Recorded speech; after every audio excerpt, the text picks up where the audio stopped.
እድላችሁ ተወስዶባችኋል ህይወቱ ስብስብ ብላባችኋለች የምትሞክሩት ነገር በሙሉ አልሆነን አልሳካያለ ተቸግራችኋል እነዚህን ሁሉ መሰል ችግሮቻችሁን ሊፈታ የሚችል ተክል ላሳያችሁ ነው እውነታውን ለዘረዘራቸው ነገሮች ሁሉ መፍትሄ ሊሰጥ የሚችል ተክል ይኖራል መልሱን ከራሱ ከዮሐንስ አንደበት አስደምጣቸዋለሁ እኔ ግን በዋነኝነት የምናገረው ነገር ስላለ ከኔ ንግግር በኋላ የሱን ቪዲዮ አስከትላለሁ ይሄን ቪዲዮ ልሰራ ያስገደደኝ ነገር ምንድነው በየሶሻል ሚዲያው በቲክቶክ በፌስቡክ እንዲሁም ደግሞ በቴሌግራም እንዲያሉ ነገሮች እየተስፋፉ ስለመጡና ብዙ ሰው ደግሞ እየተሸወደ ነው ያለው እንዲህ የሚሉ ሰዎችን እንዴት ነው የሚሸውዱት የሚለውን ነገር በቀላሉ እኔ ላስረዳችሁ ነው ዛሬ የመጣሁት በመጀመሪያ ደረጃ እንዲህ አይነት ፈውስ የሚሰጡ አስማተኛም በሉት መተተኛም በሉት ሌላ ነገርም በሉት በፍጹም እዚህ ምድር ላይ የለም እነዚህ ሰዎች ማይንዳችሁን ነው ሸዋሸዋ የሚሰሩት ጭንቅላት ደግሞ በሚሰማው በሚያየው በሚነገረው ነገር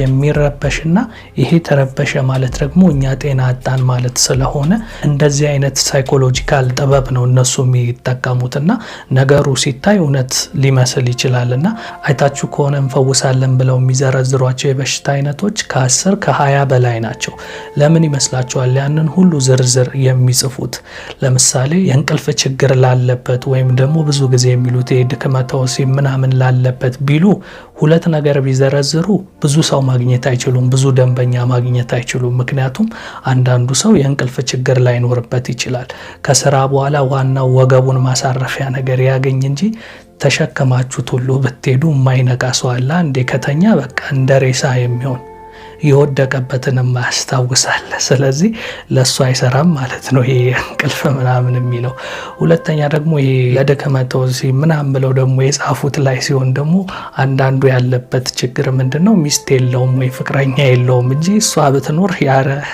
የዚህ ነገር ችግር የለብኝም ዋናው ትኖር እንጂ የሚል ይበዛልና እንደዚህ ብዙ ዝርዝር የሚጽፉት ለምንድነው ሰዎች ነንና በሆነ አይነት ነገር ጉድለት ይኖርብናል ለምሳሌ አንዱ ለጥ ብሎ እንቅልፉን የሚተኛ ሰው ቢሆን አንዱ ደግሞ እንቅልፍ የመተኛት የጭንቀት ችግር ይኖርበታል አንዱ ደግሞ የገንዘብ ችግር ይኖርበታል አንዱ ደግሞ ሀብት ፈላጊ ይሆናል አያችሁ እዛ ጋር ከተዘረዘሩት ውስጥ ራሱን አንድ ውስጥ ስለሚያገኝ በእነዚህ ሰዎች ወጥመድ ውስጥ ይወድቃል ማለት ነው አንድ ሰው ሲታመም ለህመሙ ደግሞ መፍትሄ የሚሰጠው አይነት አካል ካገኘ በቀላሉ ይሸወዳል ክፈል የተባለውንም ከመክፈል ወደ ኋላ አይልም እውነት እነዚህ ሰዎች አዋቂ ቢሆኑ ለምሳሌ እነዚህ ነገሮች ሊሰጡ የሚገቡት በነፃ ነበር አይደለ ሀብት ሰጣለው ይያሉ እነሱ ግን ከናንተ ብዙ ብር ያጭበረብራሉ በዛ ላይ እነዚህ ሰዎች መጀመሪያ ከነበራችሁበት ችግር የበለጠ ቀውስ ውስጥ ሁሉ ሊከቷችሁ ይችላል እንዴት ነው ቀውስ ውስጥ የሚከቷችሁ መጀመሪያ ላይ ለምሳሌ የሆነ አገልግሎት እነሱ ጋር ፈልጋችሁ ብትሄዱ የተወሰነ ብር ብቻ ሊሆን ይችላል የሚጠይቋችሁ እንዲታመኑ ትንሽ ክፈይና በኋላ ላይ ስትድኝ ትከፍያለሽ አይነት ይሉና ለምሳሌ በ20 ሺህ ብር ተስማምታችሁ ቢሆን 5000 ብር ላኩ ወይ 10000 ብር ላኩ ይሏችሁና ያን ከላካችሁ በኋላ የሚሰጧችሁ መድኃኒት ዝም ብሎ የሆነ ቅጠል ነገር ሊሰጧችሁ ይችላሉ ወይ ደግሞ የሆነ ጽሁፍ ነገር ድግምት ነው ምናምን ብለው ይሄን አድርጎ ብለዋችሁ ይሰጧችኋል ታዲያ እናንተ ያን ነገር ስትጠቀሙ እንደውም ይብስባችኋል እንጂ ከነገራችሁ አትድኑ እንዳልኳችሁ ቅድም ሳይኮሎጂካል ችግር ነው ያለባችሁ ያ ችግር እንዴት እንደሚመጣ ነግራችኋለሁ በደንብ አዳምጡኝ ግን እናንተ ከነዚህ ሰዎች ያን ነገር ከተቀበላችሁ በኋላ ሳትድኑ ስትቀሩ ደግሞ እነዛ ሰዎች ምን ማለት ይጀምራሉ የበለጠ ያስፈራሯችኋል አልዳንኩም ስትሉ ቃላችሁን አልጠበቃችሁም ለኔ የሚገባኝን ክፍያ አልከፈላችሁም ምናምን ብለው እንደውም ሌላ ዛቻ ማስፈራሪያ ውስጥ ሁሉ ሊገቡ ይችላሉ በሰዎች ምናምን አልተሻለኝም እኮ ስትል ለሱ መደረግ ያለበትን ነገር አራረክሽም እንዴ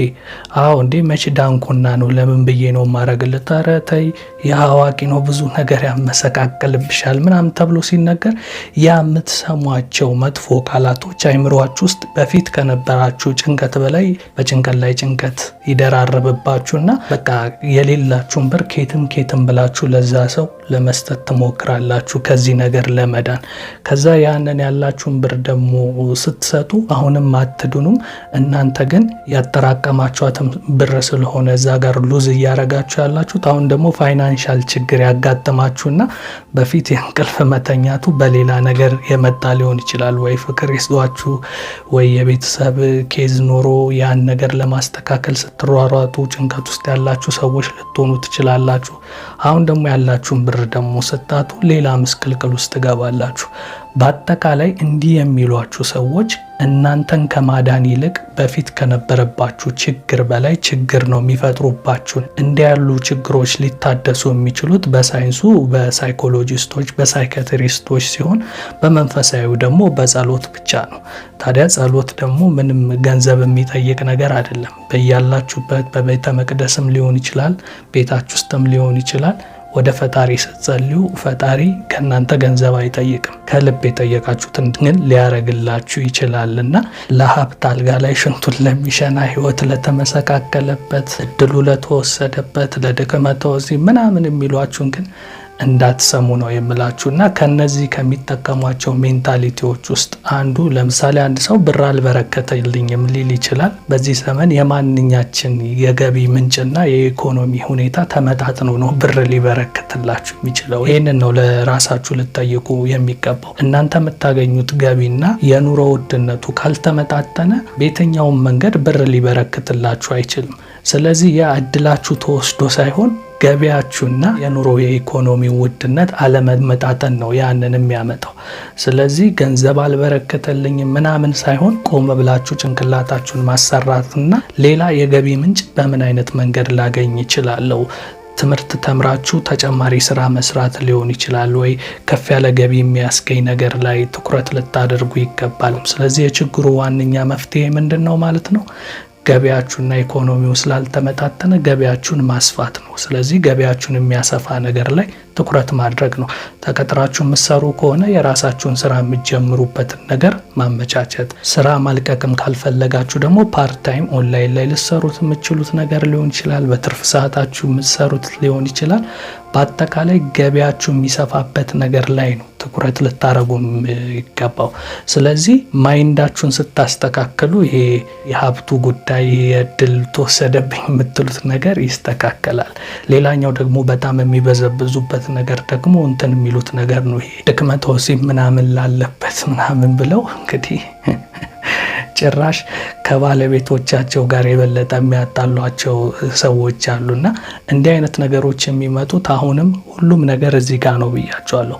በነገራችን ላይ እኛ ሰዎች ከዚህ በታች ያለው አካላችን በሙሉ የሚደነዝዘውና አልንቀሳቀስ የሚለውም ወይም ደግሞ የሚታመመው ይሄኛው ክፍላችን ሲታመም ነውና የሰው ልጅ ዋና ክፍሉ ይሄ ነው። በቃ ከዚህ ነው ሁሉም ትዕዛዝ የሚንቀሳቀሰው። ለምሳሌ ከእናንተ ጋር ያወራው እጄን ለማወራጨት ብፈልግ ከአፌ ከመውጣቱ በፊት ለአይምሮ የተላከ መልእክት ነው ይሄንን እጅ እንዲንቀሳቀስ የሚያደርገው። ስለዚህ ሁሉም ነገር እዚህ ጋር ነው ያለው። አንዳንድ ሰው አይታችሁ ከሆነ በድንጋጤ ፓራላይዝ ሆነ፣ እጁ መንቀሳቀስ አቆመ፣ እግሩ መንቀሳቀስ አቆመ ሲባል አይታችሁ አታውቁም? ምንም እኮ እጁ የተቆረጠ ነገር የለውም፣ እግሩም አልተቆረጠም። እንዳይንቀሳቀስ ያደረገው ግን ከዚህ ጋር የነበረው የነርቭ ሲስተም ሲቋረጥ ነው። በቃ መልእክት ወደ አይምሮ የሚሄደው መልእክት ፓራላይዝ ሲሆን ነው። እና ያንን ነገር ደግሞ ሐኪሞች በቴራፒ መልሰው ሲያስተካክሉ ታይታችሁ አታውቁም? ያ ሰው ያለበትን ጭንቀት በምን አይነት መንገድ ደንግጦ እንደነበር ከዛ ነገር ሪሶሉሽን እንዲያረግ ሲደረግ የሁለቱ መናበብ መልሶ ያንን ሰው ሊያንቀሳቅሰው ይችላልና እዚህ ጋር የምንሰራው ስራ ነው ከዚህ በታች ያለውን ነገራችንን የሚያስተካክለው። በአጭሩ ልናገር የፈለግኩት ቅኔ ምንድን ነው? አንድ ሰው ድክመተ ወሲብ ስላለበት አይደለም ከሚስቱ ወይም ከፍቅረኛው ጋር የማይግባባው። በተለይ በአሁኑ ሰዓት ብዙዎች አይታችሁ ከሆነ ትዳር ውስጥ የሚገቡት ተዋደው ተፈቃቅረው ምናምን ሳይሆን ማቴሪያሊስቲክ በሆነ ምን አለው ወይም ምን አላት በሚለው አካሄድ ስለሆነ፣ ለምሳሌ ወንዱ ከሷ ንብረት ምናምን አይቶ ወይም ሌላ ነገር ፈልጎ ከሆነ የሚገባው አይምሮ ሌላ ነገር ስለማይፈልግ ከሷ ጋር እንትን የማለት ፍላጎቱ አይኖርም፣ የሞተ ይሆናል። ከዛ በሁለቱ መካከል አለመግባባቶች ሲፈጠር፣ ጭቅጭቅ ሲኖር፣ ምን ሲኖር ደግሞ የበለጠ ያስጠላችሁ ሲመጣ እናንተ ሳታቁት ወደ አይምሮ የምትልኩት ነገር አለ። ያ ሰው ደበረኝ አስጠላኝ እኮ ምንለው አለ አይደለም? ፍቅረኛችን ምናምን ሆኖ እኮ አንዳንዴ ሰውን አይታችሁ ምንም ሳያረጋችሁ ከእናንተ ጋር ምንም የማያገናኘው ነገር ሳይኖር አይምሯችሁ ውስጣችሁ ራሱ ይሄ ሰው ይደብረኛል ምናምን የምትሉት የለም?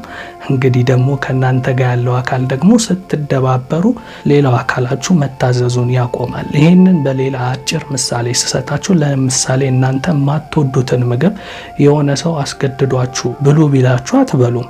እንደው በቃ ካላጎረስኳችሁ ብሎ ያንን ምግብ አንስቶ ሊያጎርሳችሁ ቢሞክር በቃ አንዴ ስለተነሳ ልጉረስለት ብላችሁ በግድ ብትጎርሱት ያ ምግብ አይስማማችሁም አይደል? ምናልባትም ሰውየው እንዳይደብረው ብላችሁ ስለሆነ የጎረሳችሁ ሳታኝኩት ሳታጣጥሙት ዋጥ ነው የምታረጉት ወይ በውሃ ነው የምታወራረዱት። ስለዚህ የምግቡ ስሜት አይሰማችሁም። ከዛም ሆዳችሁ ከገባ በኋላ ደግሞ ግፋ ሲልም ሊያስመልሳችሁም ይችላል። ልክ እንደዛ ነው አንዳንድ ሰዎች ስሜታቸው ለዛ ሰው የማይታዘዘው እንደዚህ ነው። አለመውደድ ሲፈጠር ነው። ከዛ ጋር ስምምነት ሳይፈጠር ሲቀር በቃ ኮላፕስ ይሆናል። አንዳንዶች እኮ ከባለ ትዳር ከሚስቱ ጋር ምናምን እንቢያለኝ እንደዚህ ሆነ አጋጠመኝ ባሌ ጋር እንዲህ አይነት ችግር ገጠመን ብለው ያወራሉ። ግን ያ ሰውዬ በድብቅ ግን ውጪ ላይ ከሌላ ሰው ጋር ግን ምንም ችግር ላይኖርበት ይችላል። በዚህ አጋጣሚ አንዳንድ ሰው የሚመስላቸው እንዲህ አይነት ነገር ደግሞ በወንድ ላይ ብቻ የሚከሰት የሚመስላቸው አሉ።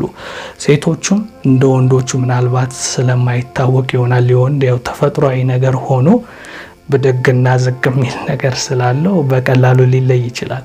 እንደዛ ሆኖ ደግሞ ሴቶች ጋርም አለ በቃ ምንም አይነት ሴንስ የማይሰማቸው ማለት ነው። ምክንያቱም ቅድም ባልኳችሁ አለመጣጣም አለ፣ አለመግባባት አለ። ንብረቱን አይታ ይሆናል ወደዚህ ሰው ጋር እየገባችው። ስለዚህ ፍቅሩ ስለሌለ ሴንስ አይሰጣትም በቃ። ስለዚህ ከዛ ሰው ጋር አብራ ባትተኛ ደስ ይላታል ትዳሬ ብላ ስለገባችበት እንጂ በቃ በድን እንደሆነችና እንደውም አንዳንዶች ገፋ ያለ ነገር ሲናገሩ እኔ በፊት ላይ ታውቃላችሁ እውነተኛ ታሪኮችን አቀርብ ነበርና ሚስጥር የሚነግሩኝ አሉ ስሜ አይገለጽ ብለው በቃ ከባላቸው ጋር ተኝተው የሚያስቡት የሆነ የሚወዱትን ሰው የበፊት ፍቅረኛቸውን ሰው የሚያስቡ አሉ። ስለዚህ ምን ልላችሁ ነው፣ እያንዳንዱ ነገር እዚህ ሜንታል ላይ የተሰራ ነው። ይሄንን ነው ንጹህ ልታረጉ ልታስተካክሉ የሚገባው። ይሄ ሲስተካከል ሌላው አካል ይስተካከላል። እንዲሁም ደግሞ ለዛ ችግር የዳረጋችሁ ነገር ምንድን ነው? በትዳራችሁ ከሆነ ሰው ጋር አላጣጥም ያላችሁ ነገር ምንድን ነው? ስለዚህ ትዳሩን መፍታት ከሆነ መፍታት ነው ያለባችሁ። በቃ ንብረቱ ይቅርባችሁ። ሁለት ወዶ ስለማይሆን ግን በቃ ንብረቱማ እንዲያመልጠኝ አልፈልግም፣ እሱ ከኔ እድሜ ከፍ ያለ ነው 80 እና 90 አመቱ ነው፣ አንድ 10 አመት ወይም 5 አመት ብጠብቅ ነው ሲሞት ወርሳለሁ ካላችሁ ከዛ በፊት እናንተ በጭንቀት በምኑ ኑሮ ደስተኛ ባለመሆናችሁ ከሰውየው ቀድማችሁ ልትሞቱም ስለምትችሉ ዋናው መፍትሄ ከማያግባባችሁ ነገር መራቁ ላይ ነው የሚለውን ነገር ለመናገር ያከለው። ለማንኛውም ብዙ ነገር ያብራራውላችሁ። እነዚህ ሰዎች ሳይኮሎጂካሊ ነው በእናንተ ላይ የሚጫወቱትና አትስማቸው ለማለት ነው። በተለይ አሁን ዘመኑ የዲጂታል ዘመን እንደመሆን ሁሉም ሰው እጅ ላይ ስልክ ስላለ በየቴሌግራሙ በየፌስቡኩ ፔጅ ከፍተው ለእንዲህ አይነት ችግር ለእንዲህ አይነት ችግር እያሉ ብዙ አይነት ነገር ስለዘረዘሩ ብዙ ሰው መፍትሄ ፍለጋ ወደ እነሱ ጋር ይሄዳል በድብቅ። ከዛ በኋላ በእነሱ ምክንያት ደግሞ ችግር ገጥመው ወጥቶ አይናገርም። ምክንያቱም እንዴት እናንተ ፈጣሪን አውቃለሁ የምትሉ ሙስሊም ከሆነ ወይም ሙስሊም ከሆነች አላህ እያለ አንቺ ሰው ያድነኛል ብለሽ እንደዚህ አይነት ሰው ጋር ትሄጃለሽ? እንደ ክርስቲያን ወይም ክርስቲያን ከሆነች ደግሞ እግዚአብሔር እያለ በእንደነዚህ አይነት ሰው ታምናለ እንዴ ተብሎ ሰው ትችት ውስጥ እንዳይገባ በቃ ብዙ ሰው እየተበላ የማይናገራል። አንዳንዱ ከፍ ሲልበት ነው እንግዲህ በውስጥ ለውስጥ ለሚያምነው ሰው የሚናገረው እንጂ በእንደነዚህ አይነት ሰዎች የተበሉ ሰዎች ወጥተው አይናገሩም። ግን በየቀኑ የማይበላ ሰው የለም። በጣም ብዙ ሰው በዚህ አይነት መንገድ እየተበሉ ስለሆነ ትምህርት ይሆን ዘንድ ነው የዛሬ ቪዲዮ የዋነኛ ዓላማ። ስለዚህ በመግቢያ ላይ ዮሐንስ ሽፈራውን ታውቁታላችሁ። በባህላዊ ሕክምና ምናምን በሚሰጣቸው ነገር ይታወቃልና እድሉ ለተወሰደበት ለጨነቀው እንዲህ ለሆነው ምናምን መፍትሄ የሚሆን ብሎ ቅጠላ ቅጠል ቦታ ላይ ቆሞ የሰራው ቪዲዮ እውነት መፍትሄ የሚሰጥ ነው ወይ ብዬ በመግቢያ ላይ የነገርኳችሁን ነገር ከራሱ አንደበት ይሰጣል አይሰጥም የሚለውን ደግሞ ከሱ ትሰማላችሁ። አሁን ከነገርኳችሁ ላይ ተጨማሪ ነገር ስለሆነ የሚነግራችሁ በደንብ ስሙት። ይህንን ቪዲዮ ደግሞ ለሌሎችም ሼር አድርጉና እንዲህ ከሚሉ ሰዎች ሁላችሁም ራሳችሁን እንድትጠብቁ ትምህርት ይሰጣችኋል ብዬ አስባለሁ። ይህንን ቪዲዮ አብረን እንመልከት። እድላችሁ ተወስዶባችኋል። ህይወቱ ስብስብ ብላባችኋለች። የምትሞክሩት ነገር በሙሉ አልሆነን አልሳካ እያለ ተቸግራችኋል። እነዚህን ሁሉ መሰል ችግሮቻችሁን ሊፈታ የሚችል ተክል ላሳያችሁ ነው። እውነት ለመናገር ይሄን ስል እኮ ብዙ ሰው ጆሮውን አቁሞ ሊሰማኝ ተዘጋጅቶ ከሆነ እውነት ነው የምነግራችሁ፣ ከናንተ በላይ ቂል የለም። በርካታ እንዲህ አይነት ነገሮችን ለማስረዳት በርካታ ቪዲዮዎችን ሰርቻለሁ። ግን አሁንም እዛው ዝንባሌ ላይ ናችሁ። እንግዲህ የመንፈሳዊ ችግር ሲያጋጥማችሁ መንፈሳዊ ችግር የሚፈታበትን መንገድ እነግራችኋለሁ። አሁን ግን አይነ ጥላ አለብኝ፣ እድሌ ተወስዷል፣ ገርጋሪ ይዞኛል የምሞክረው በተለይ ደግሞ በወሊድ የምትቸገሩ ሴቶች የሚደርስባችሁ በደል እንዲህ አይነት ችግርን እንፈታለን የሚሉ ሰዎች እናንተ ጋር ያደረሱትን ሁኔታ ታውቁታላችሁ። እኔ እየመጣ እየደረሰኝ እየሰማሁት ያለው ነገር በጣም ልብ የሚሰብር ስለሆነ እኛን ስትገናኙ ነው አይነ ጥላችሁ የሚለቅ ብለው ዝሙት የሚፈጽሙባቸው የሚያስገድዷችሁ፣ ልጅ እምቢ ያለን ስትሉ እምቢ ያላችሁን የገረገራችሁን የምንፈታው እኛ ጋር ግንኙነት ነው ስታደርጉ እያሉ ለመፍትሄው እኛለን እያሉ የሚያስቷችሁ ሰዎች ጋር እባካችሁ ተጠንቀቁ። መንፈሳዊ ችግር ካለባችሁ በመንፈሳዊ ጽናትና እንግዲህ የበቁ አባቶች በሚሰጧችሁ ቀኖና በሚሰጧችሁ ተጋድሎ በራሳችሁ በተሰጣችሁ ቀኖና መፍትሄ ታገኛላችሁ እንጂ ቅጠል ቀጥቅጣችሁ ስለረጫችሁ ስለታጠናችሁ መንፈሳዊ ችግር ይፈታል ማለት አይደለም። በየትኛው መንፈሳዊ አስተምሮ እንዲህ አይነት ነገርን እኔን ይወክላል እኔ ትምህርት ሰጥቻለሁ የሚል አካል የለም። በእኔ እምነት እኔ ባለውባት በቅድስት ቤተክርስቲያን እነዚህን ግለሰቦች ይወክሉናል የሚልም የለም። ስለማይወክሉ መንፈሳዊ ችግር ሲያጋጥም መንፈሳዊ ጽናትን ቀኖና ተሰጥቶኝ በቀኖናዊ ምክንያት መንፈሳዊ ችግሮችን እንድፈታ እኔው ታገላለሁ እንጂ ቅጠል ቀጥቅጬ ስርምሽ አይሆንም። አሁን ለገበያ ምናምን ይሄ ምድርን ባይቀጥቅጣ እርጬ ምናምን እየሰማው ነው። ተው ጎበዝ።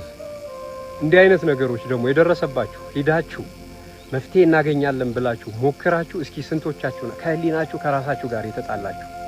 እውነት ልንገራችሁ፣ ይሄ የምታጎነብሱላቸው አጉል ክብር የምትሰጧቸው ሰዎች ለእንደነዚህ አይነት ነገር ተሰጧላችሁ ብላችሁ ችግሬን ፈቷል ስትሉ አትኩር ብላችሁ ያሳደጋችሁት ልጅ እነሱን ከመሰሏችሁ የሆነ በደል ደርሰዋል፣ የሆነ ሸፍጥ የሆነ ተንኮል ተሰርቶባችሁ ሀብቶቻችሁን ንብረቶቻችሁን የሰጣችሁ ብዙ አላችሁ።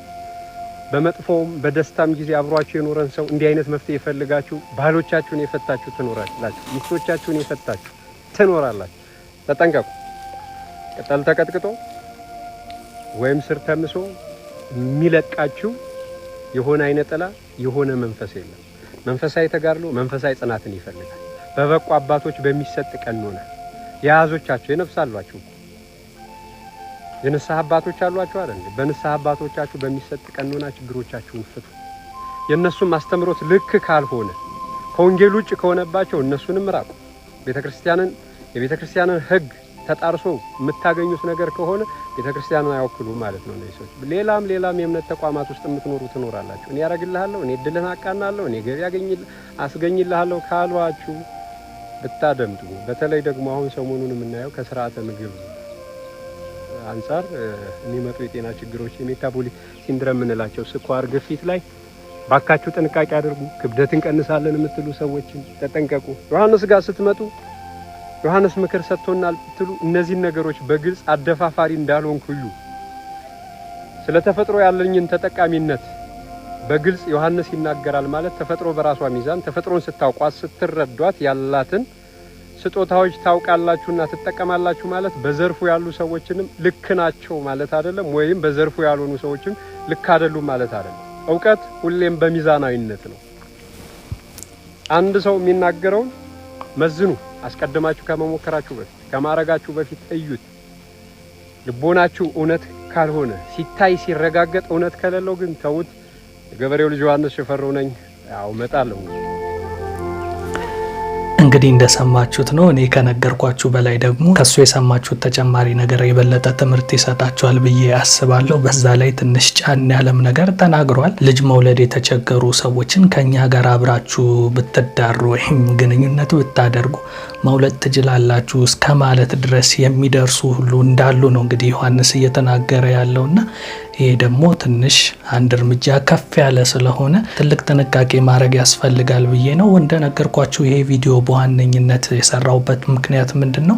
አሁን ላይ በሁሉም ዘርፍ ነው፣ ሁላችንም ጋር ነው ጭንቀት የሌለበት በተለያየ አይነት ችግር ውስጥ እያላለፈ ያለ ሰው የለምና ብዙዎቻችን ምናልባት ስንታይ ደስተኛ ምናምን ብንመስል ልብስና ውጫዊ ገጽታችን ያልሸፈነው ነገር ስለሌለ ሁሉም ሰው በየውስጡ የየራሱ ችግር ስላለ እንዲህ ያለው ነገር እናንተ ጋር ብቻ ያለ መስሏችሁ ለብቻችሁ ባትጨነቁ መልካም ነው እያስባለሁ። ከዛ ባሻገር ቡዳ በልቶ ነው ደብተራ ነው ሴጣን ነው ምናምን የሚሏችሁ ግን ራሳቸው ናቸው ሴጣኖቹና ወደ ሴጣኖቹ ባትሄዱ ይመረጣል። እናንተ ውስጥ ምንም ሴጣን የለም። እነሱ ወደ እናንተ አይምሮ ውስጥ የሚከቱት ሴጣን ይብሳልና ከሱ ራሳችሁን ጠብቁ ለማለት ነው። የእናንተው ኤላ ነበር። ነገ በሌላ አስተማሪ ቪዲዮ እስክንገናኝ የዛሬን እዚህ ላይ ያበቃው። በዛሬው ቪዲዮ ዙሪያ ግን ሀሳብ አስተያየት ካላችሁ ከስር ጻፉልኝ። መልካም